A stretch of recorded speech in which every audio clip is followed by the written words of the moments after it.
போலமரைட் நேயர்களுக்கு அன்பார்ந்த வணக்கம். இன்னைக்கு நம்ம பார்க்கக்கூடிய இன்ட்ரெஸ்டிங் சினிமா நியூஸ் என்ன கேட்டீங்கன்னா, விடாமுயற்சி திரைப்படத்தை பத்தின ஒரு இன்ட்ரெஸ்டிங்கான டாபிக் தான் பார்க்க போறோம். வாங்க வீடியோக்குள்ள போலாம்.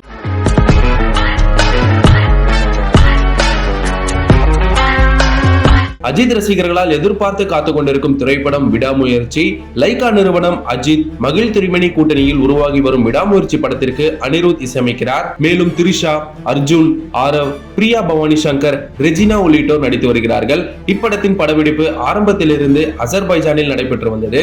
அங்கிருந்து அஜித் எடுத்துக்கொள்ளும் புகைப்படங்கள் ஒவ்வொன்றாக வெளிவந்து ரசிகர் மத்தியில் வைரலானது. அதே போல் இயக்குனர் மற்றும் டெக்னீஷியன்களே அஜித் எடுத்த புகைப்படங்களும் இணையதளத்தில் வெளிவந்தது. புகைப்படம் மட்டுமே வெளியாகிறது, ஆனால் படத்தை பற்றிய அப்டேட் எதுவுமே வெளிவரவில்லை என ரசிகர்கள் சோகத்தில் இருந்தனர். இந்த நிலையில் அஜித்தின் மேனேஜர் சுரேஷ் சந்திரா விடாமுயற்சி அப்டேட் கொடுத்துள்ளார். அதன்படி அசர்பைஜானில் நடைபெற்று வந்த விடாமுயற்சி படத்தின் படப்பிடிப்பு நிறைவடைந்துள்ளது என்றும் அடுத்த கட்ட படப்பிடிப்பு வேறொரு புதிய இடத்தில் நடக்கவிருக்கிறது என தெரிவித்துள்ளார். விடாமுயற்சி அப்டேட் மட்டுமின்றி அஜித்தின் சில புகைப்படங்களும் சுரேஷ் சந்திரா பதிவு செய்துள்ளார். இந்த புகைப்படங்கள் தற்போது அஜித் ரசிகர் மத்தியில் வைரலாகி வருகிறது. எதிர்பார்த்த மாதிரி அஜித் ஃபேன்ஸ் எல்லாருமே சந்தோஷத்துல இருப்பாங்க. விடாமுயற்சி அப்டேட் வந்துருச்சு. இது போன்ற ஒரு இன்ட்ரெஸ்டிங் டாபிக் உங்களை சந்திக்கிறேன். நம்ம சேனலை சப்ஸ்கிரைப் பண்ணாம மறக்காம சப்ஸ்கிரைப் பண்ணுங்க for interesting videos. Facebook, Instagram, YouTube உங்க பிசினஸ் ப்ரோமோட் பண்ணுமா? பேனர் டிசைன் பண்றதுல இருந்து ப்ரோமோட் பண்ற வரைக்கும் நாங்க பாத்துக்கிறோம். One stop solution. Polaroid media works. இத பத்தி உடனே தெரிஞ்சுக்கணுமா? ஃபோன் பண்ணுங்க.